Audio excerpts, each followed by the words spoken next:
Olá pessoal, bom dia. A partir de hoje, em alguns momentos, quando Deus permitir, estarei fazendo um vídeo falando sobre algum assunto que tem me trazido reflexão, tem me inquietado.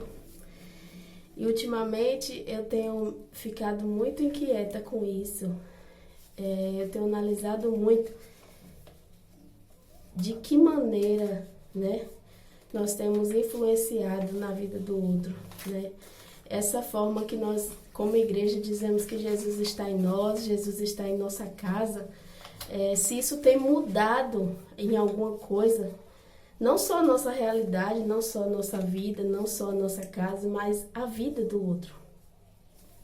E para falar um pouquinho só sobre essa inquietação, eu quero ler aqui a passagem em Mateus, capítulo 8, e o versículo 28 e 29, só os dois apenas. Diz assim: tendo ele chegado à outra margem, a terra dos Gadarenos, vieram-lhe ao encontro 2 endemoniados, saindo dentre os sepulcros, e a tal ponto furiosos, que ninguém podia passar por aquele caminho. E eis que gritaram: que temos nós contigo, ó Filho de Deus? Vieste aqui atormentar-nos antes do tempo? Então, o que me deixou inquieta lembrando dessa passagem foi que hoje nós temos andado por muitos lugares, nós temos frequentado muitas casas, nós temos visto pessoas possessas. Claramente, nitidamente, elas estão endemoniadas.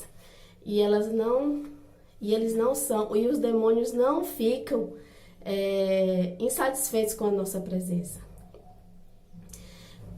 Quando Jesus passava, eles mesmos se manifestavam. Não precisava Jesus falar nada. Então, se Jesus está em mim, por que as pessoas que eu tenho contato, por que as casas que eu frequento, por que muitas outras pessoas não são libertos com essa presença de Jesus em mim? Então, esse questionamento eu tenho feito muito acerca em que grau de intimidade com Jesus eu estou, né? Não é só de falar, não é só ir na igreja, mas é de que forma Jesus tem mudado a vida do outro através de mim. Se é que isso importa pra gente, né?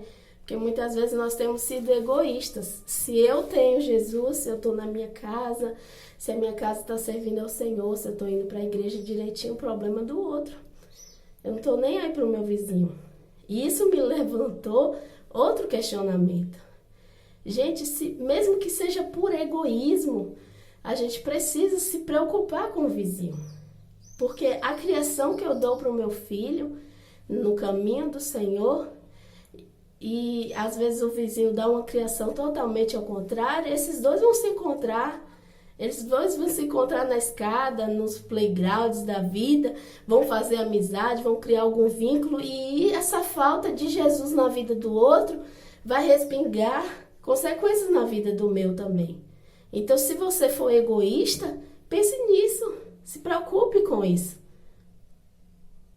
Mas, na verdade, nós, como filhos de Deus, que dizemos ser, nós não temos egoísmo, nós temos uma preocupação, um desejo que o outro seja salvo, seja alcançado.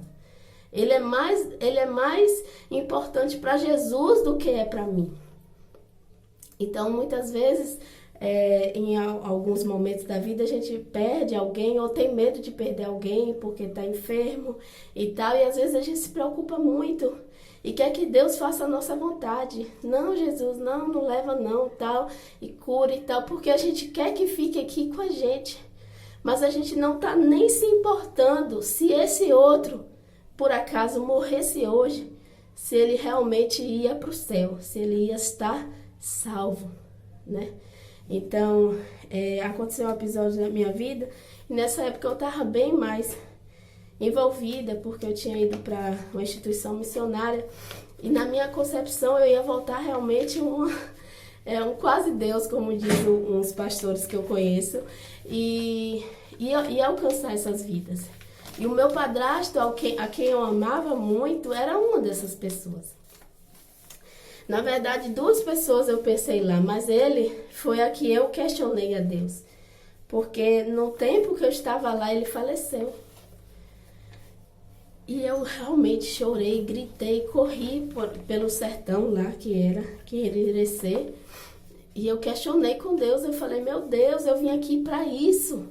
Eu vim aqui mudar, Jesus. Eu queria que o Senhor me mudasse para quando eu chegasse na minha cidade, o meu padrasto olhasse para mim e falasse assim, eu também quero servir esse Deus. Eu questionei, falei assim, agora, Jesus, eu estou aqui à toa? Ele foi para o inferno. E Jesus falou comigo naquela noite. Ele falou assim, quem é você para saber quem foi para o inferno? Mas ao mesmo tempo que eu sei que essa resposta de Deus foi para me acalmar, porque a minha preocupação maior nem era que eu ia chegar em Itabuna e não ia ver ele. Eu não ia poder sorrir com ele, das piadas dele, das graças dele. Não era só isso, era além. Então a nossa preocupação tem que ser além daqui. Muitas vezes a gente que é mãe e tem filho pequeno tem muito medo no meio das enfermidades, e eu tenho também. E recentemente eu fui orar pelas meninas, que eu amo muito também, e quando cheguei em casa meu filho começou a ter uma crise, parecendo que ia adoecer mesmo forte, e gritava ai, ai, ai, e ele é pequeno, não sabe dizer onde estava doendo. E eu chorei, orei ao Senhor, orei a Ele. E falei, Senhor, eu sei que quando a gente cuida das tuas coisas, o Senhor cuida das nossas. E eu fico pensando, Senhor, não é nossas, não é meu, é do Senhor. E eu conversando com a minha irmã, eu falei assim, se algum dia, se ele tivesse dizendo assim, a minha vontade é essa, eu vou recolher ele. Por mais que eu fique dilacerada por dentro, destruída, acabada. Eu disse, Senhor Jesus, da tua presença eu não quero sair nunca mais. Eu já fiz isso muitas vezes e agora eu tenho certeza que eu não farei nunca mais. Imediatamente eu lembrei de Pedro, que dizia sempre a Jesus que não ia. Mestre, eu não vou te abandonar. E Jesus falou com ele, hoje mesmo, antes que o galho cante, você me negará 3 vezes. Por isso eu não sei. Eu não sei a minha estrutura. Você não conhece a sua estrutura, mas o Senhor Jesus sabe, e Ele não dá nada a nós que a gente não possa suportar. Por isso, o que eu quero dizer nesta manhã é isso. Se preocupe com as coisas de Deus. Se preocupe com a alma. Se preocupe com a alma das pessoas que estão perdidas, que estão perdidas. Estão sem Jesus, não querem Deus, estão desgarradas, estão rebeldes. Se preocupe com isso. Muito mais do que o seu próprio umbigo, muito mais do que o meu próprio umbigo. A gente precisa se preocupar com as pessoas. E chega da gente ver os demônios, pessoas endemoniadas até entrar nos cultos e rir, e sorrir. Antigamente, quando eu logo me converti, que eu ia para a igreja, quase todos os cultos, gente se manifestava. O demônio se manifestava, como havia até o pastor Lucinho falando numa pregação. No meio do louvor, eles se debatiam, se manifestavam e eram expulsos através da oração. Então, nós precisamos voltar. Tem coisa errada aí, a gente tem feito alguma coisa errada. Talvez a gente saiba realmente o que é que a gente está fazendo de errado. Que Jesus tenha misericórdia de nós e nos alcance neste dia. Que Ele mude a história do Senhor, da vida de cada um de nós e das pessoas que nós temos contato. Para que o nome dele seja glorificado. Em nome de Jesus. Deus te abençoe.